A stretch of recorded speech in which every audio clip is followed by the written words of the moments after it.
తండ్రిని దేవుని మహిమార్థమై యేసుక్రీస్తు ప్రభుని ఒప్పుకున్నట్లును దేవుడు ఆయన అధికముగా హెచ్చించి ప్రతి నామమునకు పైనామమును ఆయనకు అనుగ్రహించను. ప్రతి నామముకు మించిన పైనామం ఇచ్చాడు.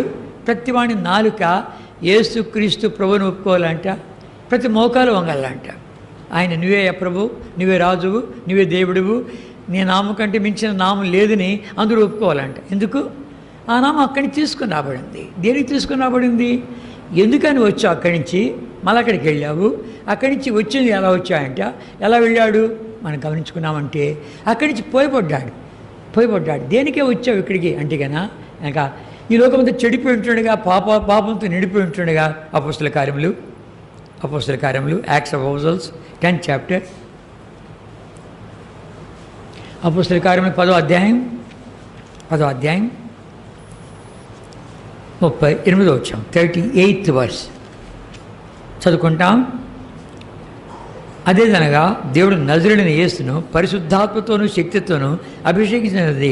దేవుడు ఆయనకు తోడి ఉండిన కనుక ఆయన మేలు చేయొచ్చు, అపవాది చేత పీడింపడిన వారందరినీ స్వస్థపరచుతూ సంచరించండి. అపవాది చేత పీడింపబడిన వారము, అది సంగతి. అపవాది చేత పీడింపడుతున్నారు కనుక లోకమంతా పాడైపోయింది. లోకమంతా అపవాది చేతులకు వచ్చింది. అపవాది వాడు తన మోసంతో, తన అబద్ధంతో, తన నరహంతకుడు అని పేరు, వాడు అందరిని నష్టపరిచి ఉంటుండగా ఈ నష్టపరిచినటువంటి మానవాళ్ళని కనికరించుడికాయ, వాడి చేతులని విడిపించుడికాయ అన్నాడు. రండి అన్నాడు. 38వ వచనం. అదేవిధంగా దేవుడు నజరుడైన యేసును పరిశుద్ధాత్మతోనూ శక్తితోనూ అభిషేకించినది. దేవుడు ఆయనకు తోడి ఉండిన కనుక ఆయన మేలు చేయొచ్చు, అపవాది చేత పీడింపడిన వారందరినీ స్వస్థపరచు సంచరించుడను. అపవాది చేత అంతా పీడింపడిన వాళ్ళందరినీ స్వస్థపరుస్తూ సంచరిస్తూ విడిపిస్తూ వచ్చాడు కనుక దానికి వచ్చాడు. కనుక ఎవరైతే ఈ నామంపేట విడిపించబడుతూ వచ్చారో, ఈ నామంపేట కరిగించబడుతూ వచ్చారో, స్వస్థపరచబడుతూ వచ్చారు కనుక విమోచించబడుతూ వచ్చారు, కడగబడుతూ వచ్చారు, వాళ్ళందరూ ఆయన స్తుతిస్తారు. కనుక ఈ నామంపేట ఏమేమి జరుగుతూ వచ్చాయి త్వరగా చూసుకోవాలి. ఈ నామంపేట ఏం జరుగుతూ వచ్చాయి రండి. 1 కొరింథీ 6వ అధ్యాయం 1 కొరింథీ 6th chapter, 1 కొరింథీ 6th chapter 6వ అధ్యాయం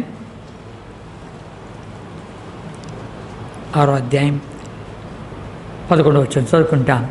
11వ వచనము చదువుకుంటాం. 6వ అధ్యాయం 11వ వచనము.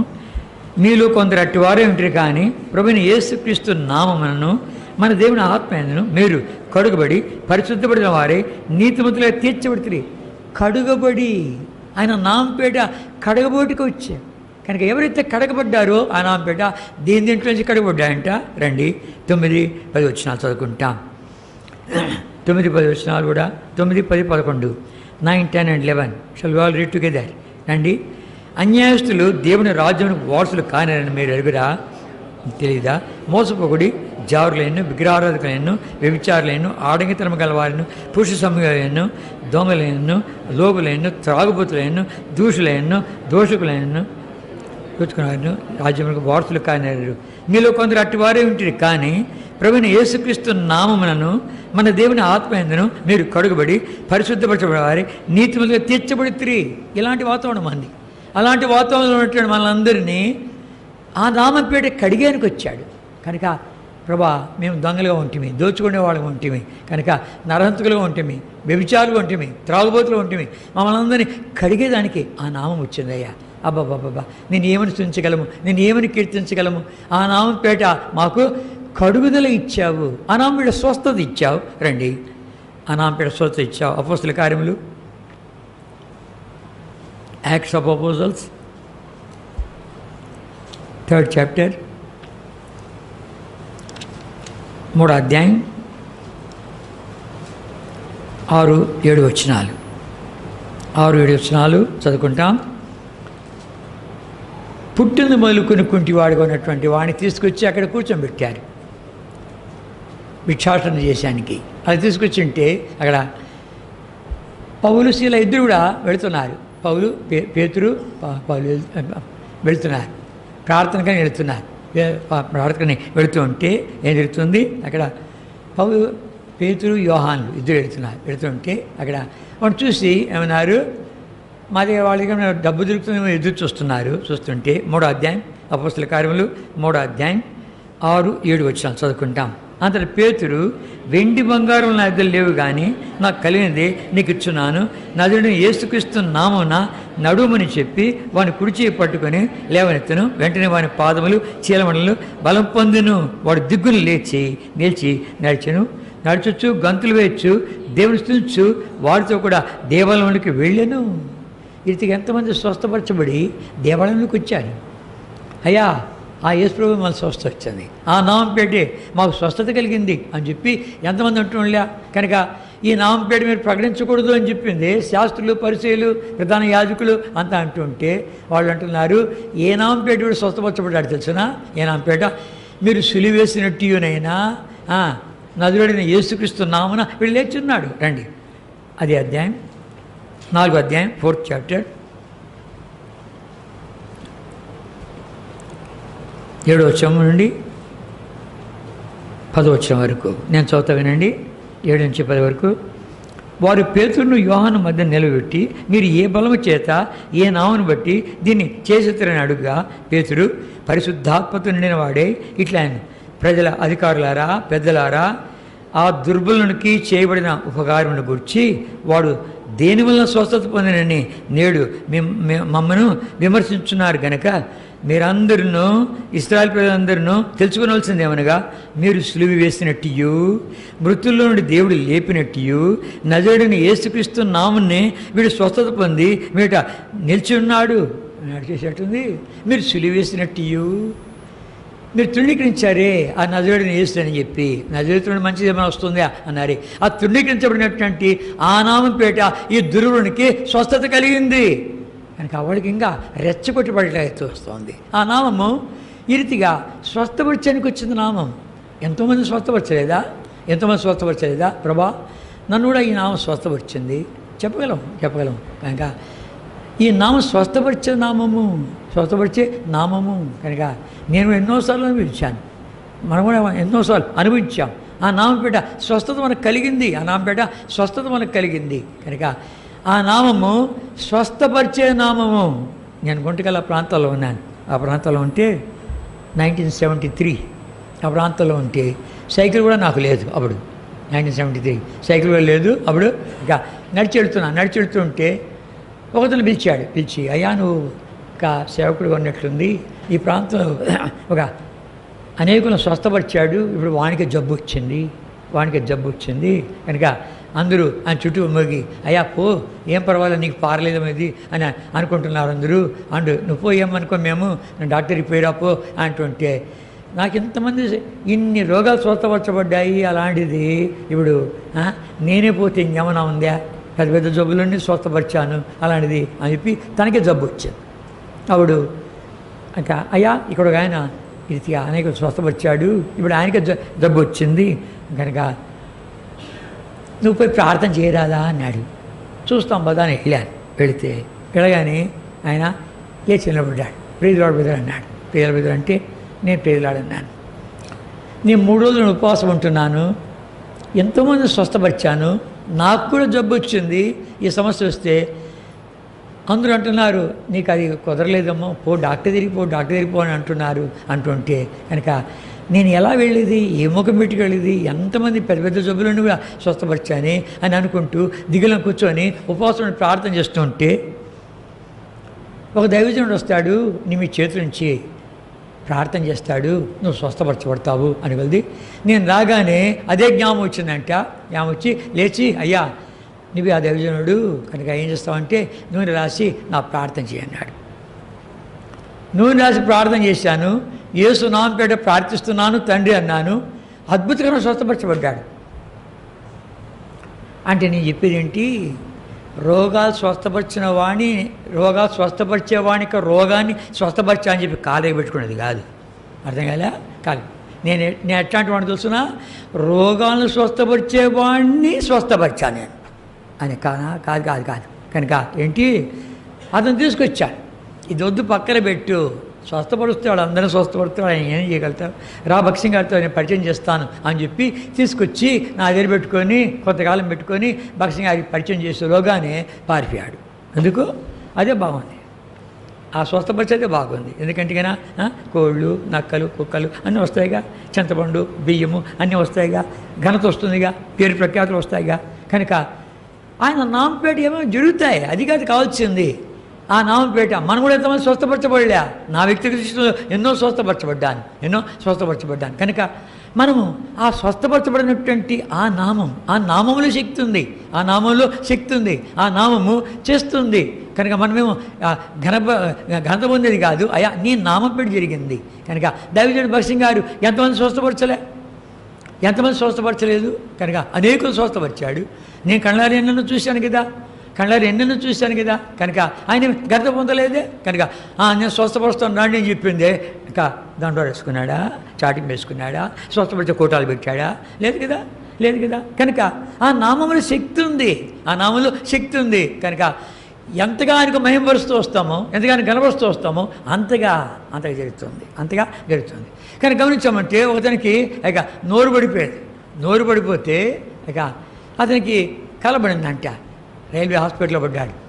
కలబడి వచ్చిన పిల్లవాడు వచ్చి, హైదరాబాద్లో భక్సింగ్ గారు ఉన్నారు, ఆయనకి వెళితే నీకు ఆయన ప్రార్థన చేస్తాడు, స్వస్థ వస్తుందంటే మాట్లాడాడు కాబట్టి రాసి చూపిస్తే ఒక నర్సుకి ఇస్తే ఆ నర్సు విశ్వాసి, అమ్మ నాకు తెలుసు ఆయన దైవజనుడు భక్సింగ్ గారు ఒక చీటి రాసి పంపిస్తాను అని చెప్పి పంపించింది. ఒక వ్యక్తినిచ్చి పంపించింది. తెల్లవారుజామున వాళ్ళు దిగినారు. మేము కుటుంబ ప్రార్థనలో ఉన్నాం. కనుక భక్సింగ్ గారు ప్రార్థనలోనే దిగి వచ్చాడు. రాగానే ఏంటి సంగతి అని వెళ్ది, ఇది అన్నాడు. అని వెళ్ది నూనె రాశాడు, ప్రార్థన చేశాడు. నూనె రాసి ప్రార్థన చేసేమన్నాడు. ప్రార్థన చేసి చేస్తున్నామని ప్రార్థిస్తున్నాను తండ్రి అన్నాడు. ప్రైజ్ ది లార్డ్ అని చెప్పు, తెలుగులో దేవుని స్తోత్రం అని చెప్పు అన్నాడు. అని వెళ్ది కీసుకుంటూ మాట్లాడు, గట్టిగా చెప్పు, దేవుడి స్తోత్రం చెప్పు అని. దేవుడి స్తోత్రం అనేసాడు. దేవుడి స్తోత్రం అనేది అక్కడ కుటుంబ ప్రార్థన జరుగుతుంది, అడిపోయి కూర్చోపో అన్నాడు. అదే మనమైతే వీడియో తీసుకోనరా, కెమెరా తీసుకోనరా, ఇంకా మ్యాగజైన్లు ఎక్కించు. ఆయన నామ మహిమ కొరకు ఆయన చేస్తాడు. అర్థమైందా? ఆయన నామ మహిమ కొరకు ఆ స్వస్థపరిచే నామం అది. ఎన్నో రీతిలో స్వస్థపరచబడ్డాం మనము. దైవజనులు ప్రార్థన చేస్తూరాగా, మనం కూడా ప్రార్థన చేస్తూరాగా స్వస్థపరచబడుతూ వచ్చాం. ప్రార్థన జాబ్ ఇచ్చే దేవుడు. కనుక ఎక్కడ నా నామపేట 2 చేరుకుందరు, అక్కడ నేను ఉన్నాను, ప్రార్థన జాబ్ ఇచ్చాడు. రండి. మత్తయి సువార్త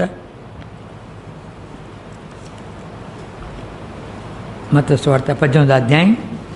మత్తయి సువార్త 18వ అధ్యాయం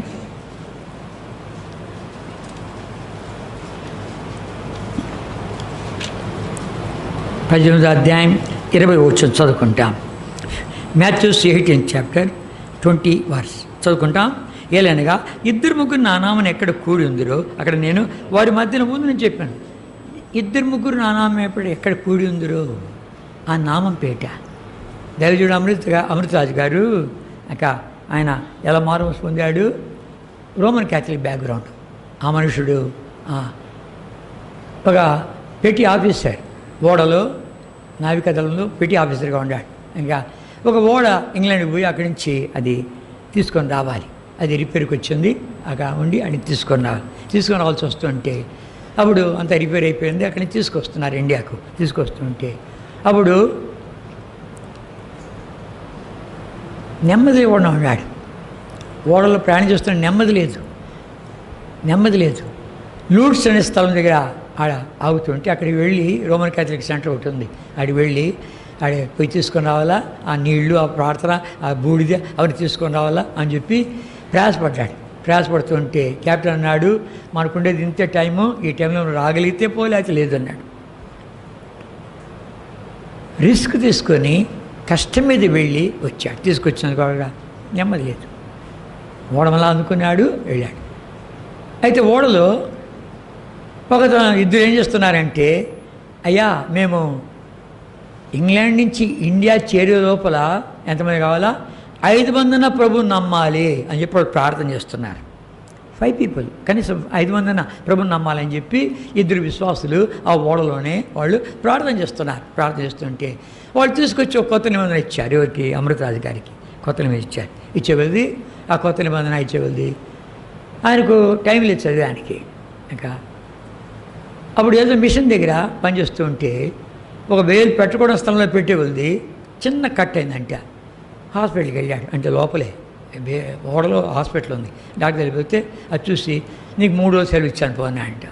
అరే ఈ చిన్నదానికి దేనికి చదవాలి నేను అని చెప్పి అది కూర్చొని చదువుతూ ఉంటే అక్కడ చదువుతూ ఉంటే ఎక్కడ నా నాంపేట 2-3 చేరుకుందరో వారి మధ్య నేను ఉన్నాను సెలవిచ్చాడు కదా అని చెప్పి ఆ బుక్ ఇచ్చినటువంటి కొత్త మీద ఇచ్చిన వాడిని పిలిచి, ఇప్పుడు నీ డినామినేషన్ ఏదో నాకేం తెలియదు కనుక ఎక్కడ 2-3 చేరుకుందరో వారి మధ్య నేను ఉన్నాను అని సెలవిచ్చాడు కదా, కనుక రా ఇద్దరం చేరుకూడతాం. నీ డినామినేషన్ నాకు అక్కర్లా, నీ సంగతి అక్కర్లా, నాకేం అక్కర్లా, ఇద్దరం కూడితే కదా ప్రభు మన మధ్యలో ఉంటా అన్నాడు కదా అని కొద్ది ఆయన అన్నాడు. సరే ఇంకొత్తరు కూడా పిలుస్తున్నా, 2-3 అన్నాడు కదా అదని పిలిచి ముగ్గురు చేసిన తర్వాత ఇప్పుడు మనం ప్రార్థన చేస్తాం కదా, ఏ నాంపేట ప్రార్థన చేయాలా అని చెప్పి సువార్త అందించాడు. అద్భుతకరంగా మారుమనసు పొందాడు. వాళ్ళు 3 ప్రార్థన చేయంగా ఇండియా చేరేలోగా ఎంతమంది ప్రభు నమ్మారు? 5 మంది. కనుక ఆ రీతిగా ఆ నామంపేట రక్షణ ఉంది. ఆ నామంపేట ఏముంది? 2-3 ఎక్కడ చేరుకోవడం, అక్కడ ఉన్నాను నేను హాజరవుతాను అక్కడ అని చెప్పాడు. అయితే ఎలా హాజరవుతాడు? ఇందాక చెప్పాను కదా, యోహాను సువార్త Johne's gospel 14 chapter, Johne's gospel 14 chapter 14 వచ్చిన యోహాను సువార్త 14 బాగా జ్ఞాపకం పెట్టుకోవచ్చు. యోహాను సువార్త 14 చదువుకుంటాం. నా నామమున మీరు నన్ను ఏమడిగాను నేను చేతును. ఎంత మంచి వాగ్దానము! ఏమైనా అడిగేచ్చు. నా నామపేట మీరు ఏమడిగా నేను చేస్తున్నాను. కనుక అది షరత్తో కూడింది. 13వ వచనం important. Shall we all read together 13th verse. 13వ వచనం చదువుకుంటామా? 13వ వచనము, మీరు నా నామమున దేన్ని అడుగుదురు తండ్రి కుమారుని యందు మహిమపరచబడుకాయి నా చేతును. తండ్రి కుమారుని యందు మహిమపరచబడుకాయి. కనుక తండ్రి కుమారుడు ద్వారా మహిమపడతాను. ఏ మోతాదులో నాకు మహిమ వస్తుందని చెప్పు, దాన్ని బట్టి నేను శాంక్షన్ చేస్తాను. ఎందుకంటే దైవజనునికి అన్ని అద్భుతాలు, అన్ని ఆశ్చర్యకార్యాలు చేపట్టాడు, ఆయన మహిమిస్తున్నాడు. తన ఘనత తెచ్చుకోవడంలే. కనుక ఇవన్నీ మనం చూస్తూ వచ్చామంటే ఇంకా దయ్యాలు కూడా ఆయన నామపేట వెళ్తున్నాయి. త్వరగా వెళ్ళాలి. దయ్యాలు కూడా ఆ నామపేట వెళ్తూ ఉంటున్నాయి. మన లోపల 13 దయ్యాలు ఉన్నాయి. 1 కాదు 2 కాదు. ఎన్ని దయ్యాలు ఉన్నాయి? 13 దయ్యాలు ఉన్నాయి. మనం గారు గమనించండి, మార్క్స్ వార్త 7వ అధ్యాయం చూసామంటే లోపలికి పోయేటి వల్లే అపరిచ కానీ హృదయం నుండి బయటకు వచ్చేటివి అప్పుడే వస్తాయి. 13 సంగతులు ఉన్నాయి. హృదయం నుండి వచ్చినది దురాలోచనలు, జాగ్రత్తము, దొంగతనము, ఇక నరహత్యలు, కామాతృత, 13 సంగతులు ఉన్నాయి. ఈ 13 పిల్ల దయ్యాలు ఉన్నాయి. ఇవన్నీ కూడాను ఆ వేళలో బయటకు వస్తూ ఉంటాయి. ఈ దయ్యాలన్నీ వెళ్ళిపోవాలంటే ఇక ప్రసాద పుస్తకం రాసాడు కదా, ఆ ప్రసాద పుస్తకంలో అన్నీ ఆ లక్షణాన్ని రాసి ఒక్కొక్క లక్షణ దగ్గర ఒక జంతువు వేసి ఒక దయ్యం పెట్టాడు. ఈ 13 దయ్యాలు వెళ్ళిపోతాయి. కనుక ఈ దయ్యాలు ఆ నామంపేట వెళుతూ ఉంటున్నాయి. కనుక లేఖనాలు చూపించుకొని త్వరగా వెళ్తున్నాను. కనుక దయ్యాలు వెళ్ళగొట్టాడు. ఆ దయ్యాలు కూడాను వణుకుతూ ఉంటున్నాయి. గమనించామంటే స్కేవా అనే ఒక అతను ఏం చేశాడంటే కన్నా యేసునామమును ఉచ్చరిస్తే కన్నా దయ్యాలు పోతున్నాయని చెప్పి వాళ్ళు ప్రశ్నించగలిది. ఆ దయ్యాలు ఉంటున్నాయి. మేము యేసుని ఎరుగుదాము, పౌల్ని ఎరుగుదాము, మీరెవరురా అని చెప్పి ఎగిరి వాళ్ళ మీద పడగొలిది. 2 దొరికారు. 2 దిగంబరులపై పరిగెత్తారంటే. కనుక యేసుని ఎరుగుదును, పౌల్ని ఎరుగుదును, మనల్ని ఎరుగునా? కనుక ఆ దయ్యాలు మన లోపల ఉంటే కన్నా ఏముంటుంది సంగతి? ఒక దయ్యాలు పట్టినటువంటి వాడిని స్వస్థపరచడానికి 2 వెళ్ళారు. ఒక బోధకుడు, ఆ బోధకుడు కింద ట్రైనింగ్లో ఉండేవాడు వెళ్ళాడు. 2 వెళుతుంటే ఆ దయ్యం పిలుస్తుంది, రా 2 భార్య కలిగిన వాళ్ళు రా అన్నాడు. అనగానే ఉన్నాడే ట్రైనింగ్లో ఉండేటువంటి వాడు, అమ్మ నన్ను గురించి మాట్లాడుతున్న పారిపోయాడు.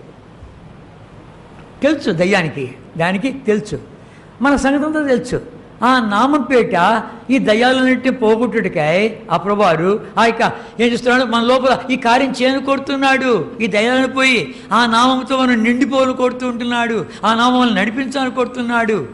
గాఢాంధకారపు లోయలో సంచరణ నేను అపాయం భయపడను.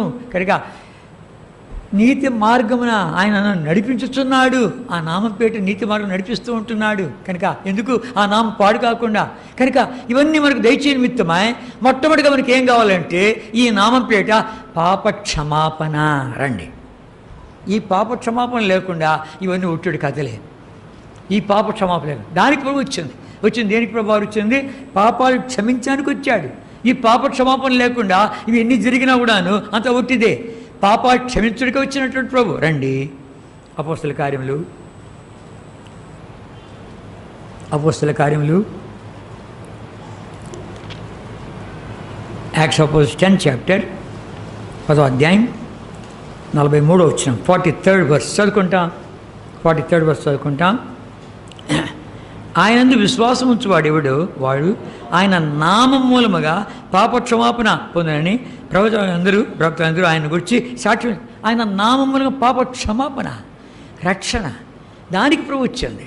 ఈ స్వస్థపరిచేది ఇవన్నీ కాదు. ఇంకా ఈ స్వస్థపరిచేది, దయ్యాలు వెళ్ళగొట్టేది, కనుక ప్రార్థన జవాబు ఇచ్చేది ఇవన్నీ తర్వాత. కనుక ఏమంటాడు? మొట్టమొదటిగా పాప క్షమాపణ. ఈ పాప క్షమాపణ కొరకే ఆ ప్రభువారు ఎంత గొప్ప క్రయం చెల్లించాల్సి వచ్చింది. కాపోసన లూకా రాస్తాడు, లూకా సువార్త 24th చాప్టర్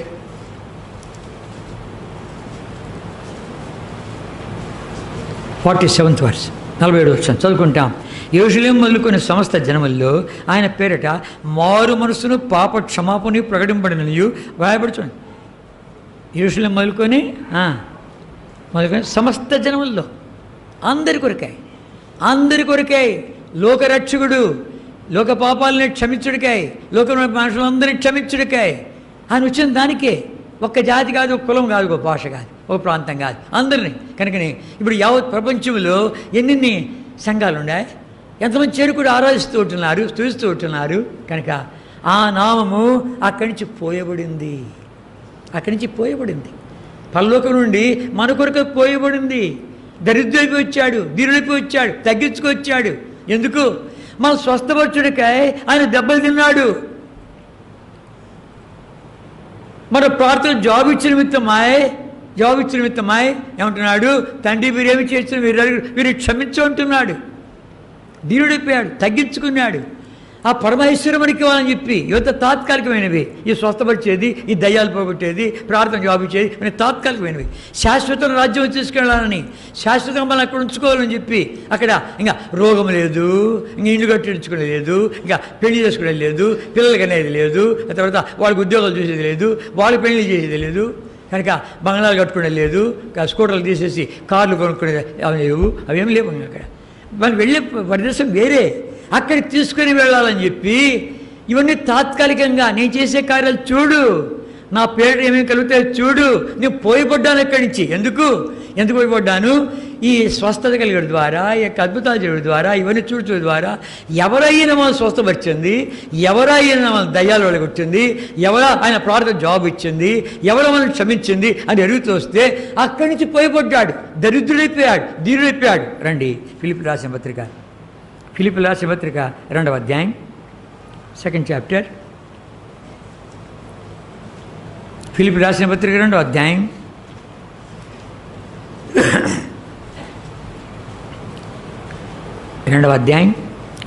6వ వచనం నుండి. Philippians 2nd chapter 6th verse onwards చదువుకుంటాం. ఆయన దేవుడి స్వరూపం కలిగమయండి, దేవుడితో సమానముగా ఉండుట విడిచిపెట్టకూడని భాగ్యం అని ఎంచుకొనలేదు. కానీ మనుషుల పోలికగా పుట్టి దాసుని స్వరూపం ధరించుకొని తను తానే రిక్తునిగా చేసుకుని, మరియు ఆయన ఆకారమందు మనుషుడిగా కనబడి మరణం పొందినంతగా, అనగా శిలువ మరణం పొందినంతగా విధేయత చూపిన వాడి తను తగ్గించుకున్నాను. ఎంతగా తగ్గించుకున్నాడు? యూదుడు, ప్రభువైన యేసుక్రీస్తు వారు యూదుడైనటువంటి వాడు లోకానికి రక్షణ ఇచ్చేదేంటి? యూదుడైనటువంటి వాడు వాళ్ళకి ఇచ్చే క్యాపిటల్ పనిష్మెంట్ రాళ్ళతో కూడా చంపుతాడు.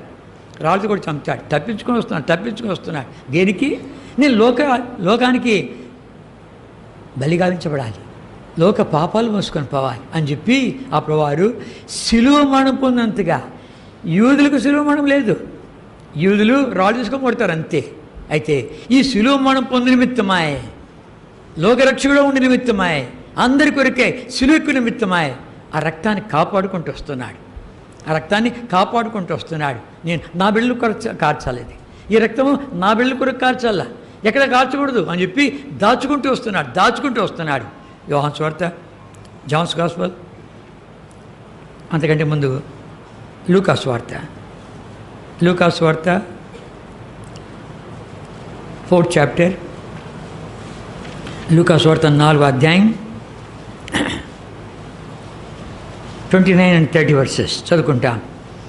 ఆగ్రహంతో నిండుకొని లేచి ఆయన పట్టణం నుండి వెళ్ళగొట్టి ఆయన తలకిందులుగా పడదోవలనని తమ పట్టణం కట్టబడిన కొండపేట వరకు ఆయన తీసుకుని పోయాడు. అయితే ఆయన వారి మధ్య నుండి దాటి తన మార్గం వెళ్ళిపోయాను. వాళ్ళకు దొరకలేదు. ఇంకా చూస్తామా రండి.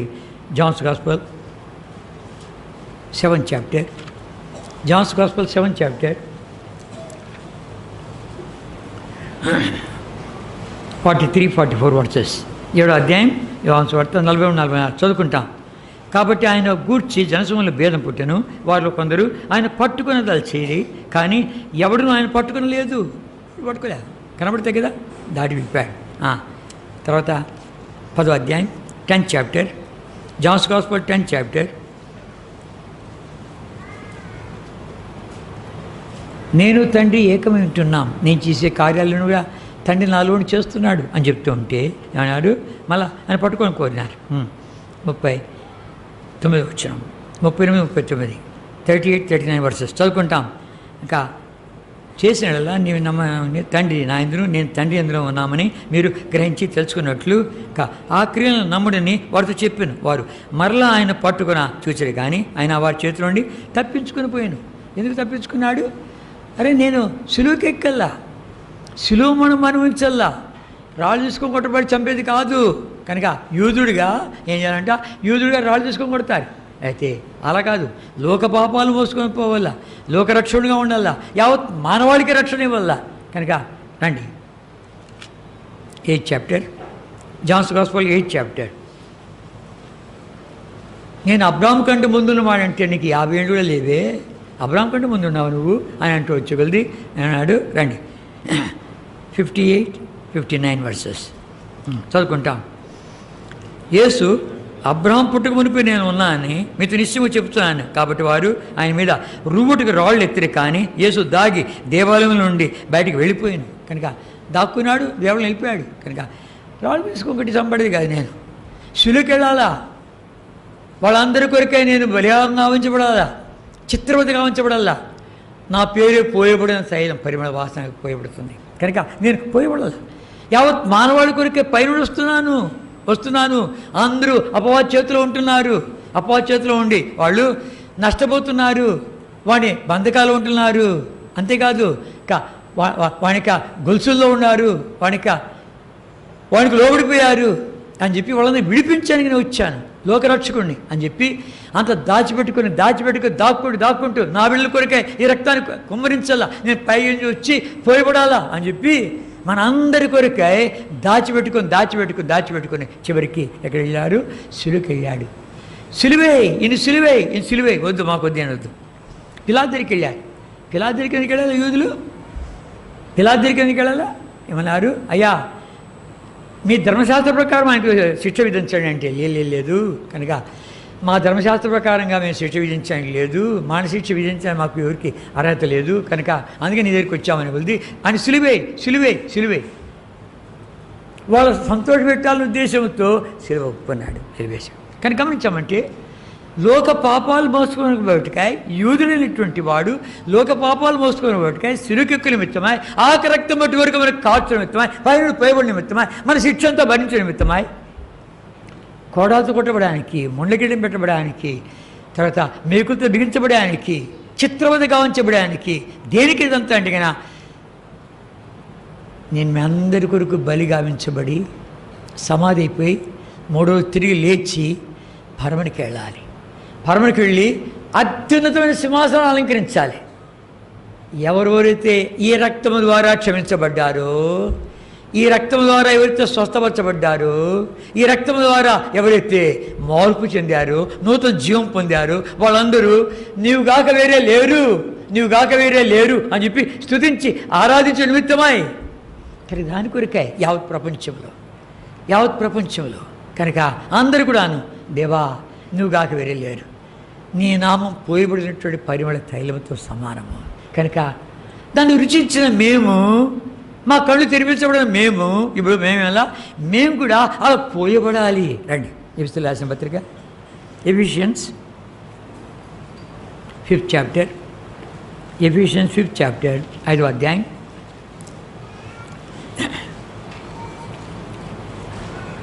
మొదటి 2 వచనాలు 1 and 2 వర్సెస్ చదువుకుంటాం. 5th chapter. కావున మీరు ప్రియులైన పిల్లల వలె దేవుని పోలి నడుచుకునండి. క్రీస్తు మిమ్మను ప్రేమించి పరిమళ వాసనగా ఉండటకు మన కొరకు తను తాను దేవునికి అర్పణముగాను బలిగాను అప్పగించుకొనును. అలాగున్న మీరును ప్రేమ కలిగి నడుచుకునుడి, పరిమళ వాసన ఉండడికాయ. అయ్యా, నీ వెరగొట్టబడి, నలగొట్టబడి, తృణీకరించబడి, ఎన్నిక లేని వాడిగా చేయబడి, చింతాక్రాంతుడిపై, వ్యసనాక్రాంతుడిపై, వ్యాధులు అనుభవించి ప్రభా అక్కడి నుంచి పైకి వచ్చావు. దేని కొరకాయ? అనేకులు కొనుడికాయ, అనేకులను ఆ నామపేట క్షమించుడికాయ, కనికరించుడికాయ, తద్వారా వాళ్ళ కళ్ళు తెరబడి దేవా నన్ను ప్రేమించిన వాడు ఎంత గొప్పవాడు, నా కొరకు బలిగావించబడిన వాడు ఎంత గొప్పవాడు అని చెప్పి ఆ పరిశుద్ధాత్మ దేవుడు మనం బయలుపరుస్తూ వచ్చేగలది అని స్తుతించి ఆరాధించుడికాయ.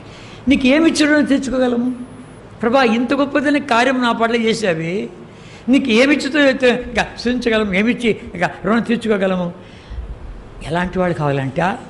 నా రోగం పోకపోయినా పర్వాలే, నా కష్టాలు తీరకపోయినా పర్వాలే, నా ఇబ్బందులు తొలగించకపోయినా పర్వాలే ప్రభా, నేను ఇలాగే ఉన్నా పర్వాలే, వికలాంగుడిగా ఉన్నా పర్వాలే, కురిగిపోయినా పర్వాలే, అధైర్యపడినా పర్వాలే ప్రభా, పాప క్షమాపణ కొరకు ఎంత గొప్ప క్రయం చెల్లించావే, దానికి ఏమి చెడు తెచ్చుకోగలను? తాత్కాలిక లోకము, శాశ్వత రాజ్యము ప్రభా. ఈ తాత్కాలిక లోకం నుండి శాశ్వత రాజ్యంలోకి నన్ను తీసుకుని అన్నా కోరుతుంటున్నావు. అక్కడ ఇవన్నీ లేవు కదా, అక్కడ మరణం లేదు, వేదన లేదు, దుఃఖం లేదు, ఏడుపు లేదు, కనుక ఇంకా వ్యాధి లేదు, ఇవన్నీ ఏమి లేవు కదా. కనుక అలాంటి రాజ్యం తీసుకోమని కొడతాం. యుగయుగములు కళ్ళు తెరబడి ఉంటే వాడు ఎలా చూస్తాడు? నేను కూడా పోయిపడతాను ప్రభా, నేను కూడా పోయిపడతాను ప్రభా. నా రోగం పోకపోయినా పర్వాలే, నా కష్టాలు తీరిపోయినా పర్వాలే ప్రభా, నేను లేవనెత్తబడకపోయినా పర్వాలే ప్రభా, నా ఇరుకు తొలగిపోయినా పర్వాలే అనేవాడు కావాలంట. వాడు పోయబడేది. అప్పుడు ఆయనకు పరమానందం అవుతుంది. అప్పుడు ఆయనకు పరమానందం అవుతుంది. ప్రభా నిజమే నిజమే, ఏమి చూడని తెచ్చుకోగలను? ఇలా రుణం తెచ్చుకుంటా, ఇలా నేను రుణం తెచ్చుకుంటా, ఈ రోగంలో ఇలా కూడా నేను స్తుతిస్తా, ఈ కష్టాలు ఇలా కూడా నేను స్తుతిస్తా, ఈ శ్రమలో ఇలా కూడా నేను స్తుతిస్తా, నేను ఆరాధిస్తా, నేను హెచ్చిస్తా అని చెప్పి ఆరాధించేవాడు కావాలి. మళ్ళీ ఆయన అంతగా ప్రేమించుండగా మనం ఎంతగా ఆయన్ని ప్రేమిస్తూ ఉంటున్నాము. ప్రభా నువ్వు పోయిపోయిన తేమ అక్కడి నుంచి వచ్చావు, అయిపోయిందా? మా అందరికి ఇవ్వాలని కోరుదావా? గొప్ప బలిగావించబడావా? ఎన్నెన్నో మేలు వేచేసావా? మళ్ళీ అక్కడికి వెళ్ళావు కదా, అక్కడ దూతగణం కొని ఆడుతుంది, 24 పెద్దలు కొని ఆడుతున్నారు, స్తుతిస్తున్నారు, కీర్తిస్తున్నారు. కోటాను కోట్ల దూతలు పరిశుద్ధులు నేను ఆరాధిస్తూ ఉంటుండగా, 4 జీవులు అంతా కూడా నేను ఆరాధిస్తూ ఉంటుండగా వాళ్ళు నేను కూడా చేరి నేను స్తుతిన. ఘనత నీదే, మహిమ నీదే, ప్రభావం నీదే, ఐశ్వర్యం నీదే, సృష్టికర్తవు నీవే, సమస్తం నీదే అని చెప్పి నేను నిన్ను అక్కడ ఆరాధించాలని కోరుతాను ప్రభా. ఇక్కడ దాన్ని ప్రొబేషన్ పీరియడ్లో ఇక్కడ దాన్ని నేర్చుకుని అక్కడికి వెళ్ళాలని కోరుతున్నాను. కనుక ఏదో స్వస్థత కలిగిందని చెప్పి, ఏదో దయ్యాలు పోయాయని చెప్పి, ఏదో ప్రార్థన జవాబు వచ్చింది కాదు కాదు కాదు.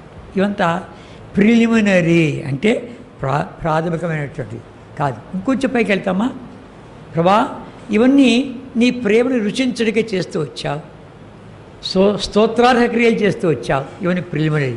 కనుక ఇప్పుడు రోగం ఇవన్నీ నాకు జరగకపోయినా పర్వాలేదు, నేను స్తుతిస్తా, ఆరాధిస్తా.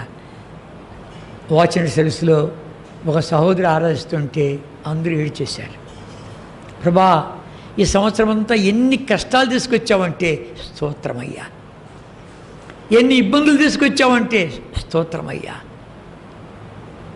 మా ఇంట్లో ఎన్ని ఇరుగులు తీసుకొచ్చావంటే స్తోత్రమయ్యా, మా ఇంట్లో మరణం తీసుకొచ్చి దుఃఖం తీసుకొచ్చావు స్తోత్రమయ్యా. వాటన్నిటి ద్వారా నేర్పించిన ఆత్మీయ పాఠములు ఆ సులువు చూడగా ఎంతగా ప్రభా నాకు ఆదరించావు, ఎంత ధైర్యపరిచావు. వీటన్నిటి బట్టి నేర్పించిన ఆత్మీయ పాఠాలను బట్టి స్తోత్రం అయ్యా, స్తోత్రం. కనుక ఆ పాఠాలతో నేను ప్రవేశిస్తున్నాను, నూతన వలయంలో ప్రవేశిస్తున్నాను. నీకు స్తోత్రం అయ్యా. ఇంకెన్ని దాచిపెట్టి ఉంచావో అని నాకు దయచేయి. ప్రియా అది పోయబడడం అంటే ప్రభా నువ్వు పరిమళ వాసనగా పోయబడ్డావు, అత్యుత్తమైన సింహాసనం అలంకరించావు. నేను కూడా పరిమళ వాసనగా పోయబడి ప్రభా అత్యున్నతమైన సింహాసనం అలంకించావి, నీ దగ్గర నేను రావాలి. ఈ కొద్దిపాటి తలంపుల్లో కాసేపు మన ప్రభుని ఆరాధిస్తాం.